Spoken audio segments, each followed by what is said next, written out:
मुख्यमंत्री की पहल पर उत्तराखंड के स्कूलों में प्रार्थना के वक्त श्रीमद् भागवत गीता के श्लोक सिखाए जाएंगे। इस आदेश की मदरसा बोर्ड के अध्यक्ष मुफ्ती शमून काजमी ने तारीफ की है। उन्होंने कहा कि मुख्यमंत्री के नेतृत्व में उत्तराखंड लगातार अग्रिम राज्य बनने की ओर बढ़ रहा है। खुशी की बात है कि स्कूलों में पाठ्यक्रम के अंदर श्रीमद् भागवत गीता पढ़ाई जाएगी। इससे लोगों के अंदर भाईचारा भी स्थापित होगा। तो उत्तराखंड के स्कूलों में देखिए श्रीमद् भागवत गीता का ज्ञान श्लोकों के जरिए छात्रों को बताया जाएगा, समझाया जाएगा, पाठ कराया जाएगा।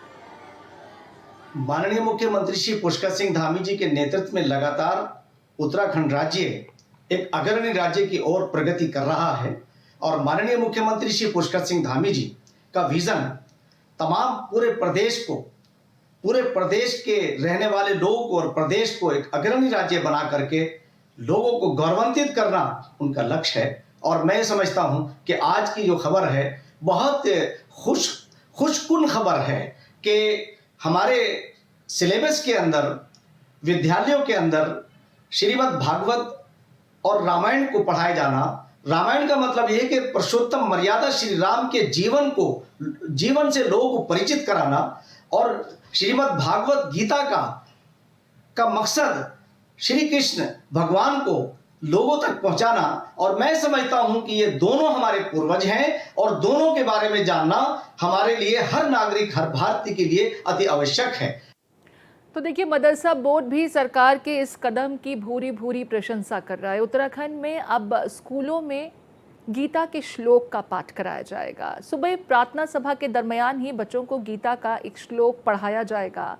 श्लोक ऑफ द वीक भी तय किया जाएगा। और इतना ही नहीं, बच्चे इसे रटे नहीं, बच्चे इसे समझें, आत्मसार करें उस ज्ञान को। प्रयास इसको लेकर है। मेरे साथ अभिषेक कुमार जुड़ गए हैं देहरादून से। अभिषेक का रुख कर लेते हैं। अभिषेक, स्कूलों में गीता के श्लोक का पाठ कराया जाना ये वाकई बड़ी सकारात्मक पहल है। और अभी मैं मदरसा बोर्ड की प्रतिक्रिया भी देख रही थी। रिप्रेजेंटेटिव्स मदरसा बोर्ड के कह रहे हैं कि ये वाकई बहुत अच्छा प्रयास है। छात्रों को गीता का ज्ञान देना और नैतिकता का पाठ पढ़ाना काफी सकारात्मक कदम इसे वो भी करार दे रहे हैं।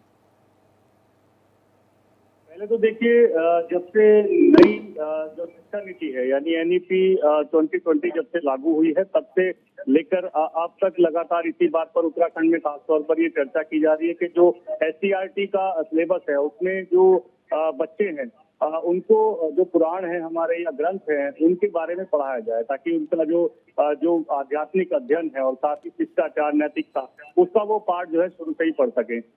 मई महीने में यानी आज से 2 महीने करीब पहले मुख्यमंत्री पुष्कर सिंह धामी की अध्यक्षता में एक बैठक हुई थी जिसमें शिक्षा विभाग के अधिकारी, शिक्षा मंत्री भी उसमें शामिल हुए थे और नई शिक्षा नीति को लेकर के ये बैठक हुई थी, किस तरह का सिलेबस होगा, एससीईआरटी का प्रारूप क्या होगा।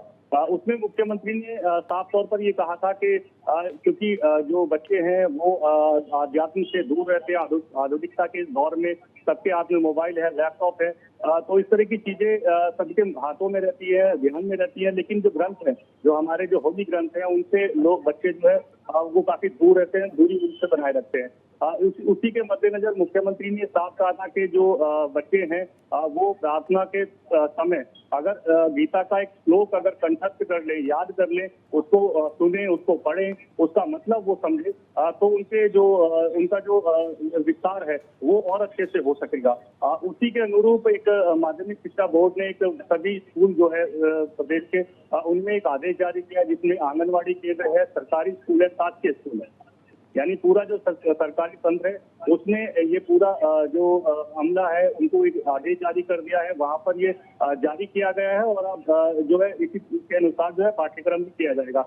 बड़ी बात यह है कि बच्चों के साथ साथ अभिभावक भी इसका समर्थन कर रहे हैं और साथ ही जो मदरसा बोर्ड के जो अध्यक्ष है उन्होंने भी इसका खुलकर समर्थन किया है। जी, यहाँ पर मुख्यमंत्री ने गीता और रामायण को पाठ्यक्रम का हिस्सा बनाए जाने की भी पूर्व में पैरवी की थी और जानकारी मिल रही है कि अगले सत्र से, अगले शैक्षणिक सत्र में उसका भी समावेश किया जाएगा पाठ्यक्रम में। बिल्कुल, देखिए फिलहाल इस शिक्षा नीति के तहत यानी जो नया सत्र अभी से शुरू हुआ है उसमें फिलहाल जो गीता है उसके श्लोक का प्रार्थना सभा में अभी उसको सुनाया जाएगा, अर्थ उसका जी। समझाया जाएगा।